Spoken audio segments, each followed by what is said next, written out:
While playing Black Myth Wukong, you may have noticed this waterfall in Chapter 1. And if we know anything about video games, that means there's surely something behind it. Turns out this something is a secret boss, but you can't access it until Chapter 2. The point you need to reach is when you fight the King of Flowing Sands and the second Rat Prince. This is a boss fight with 2 enemies, and 2 different outcomes.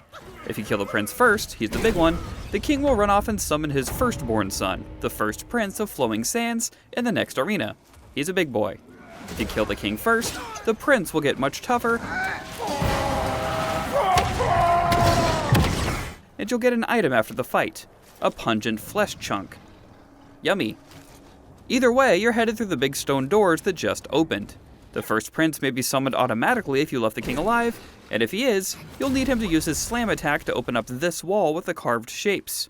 If you don't want to bother with that, you can also break open the wall with your own powerful attack, such as the Wandering White's Spirit ability, or Azure Dust's final attack where you fall over.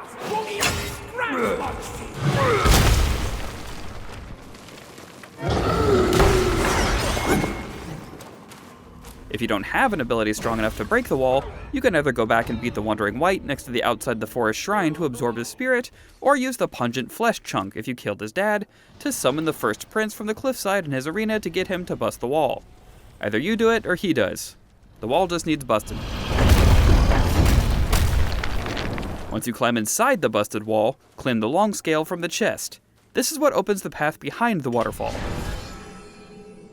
Their minds yearn to ascend.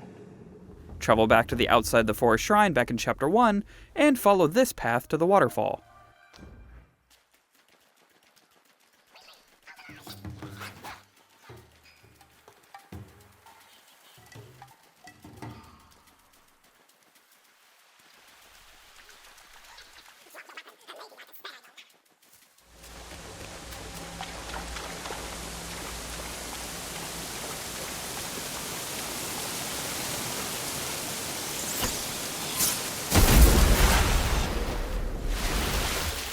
The secret boss inside is a thunder dragon.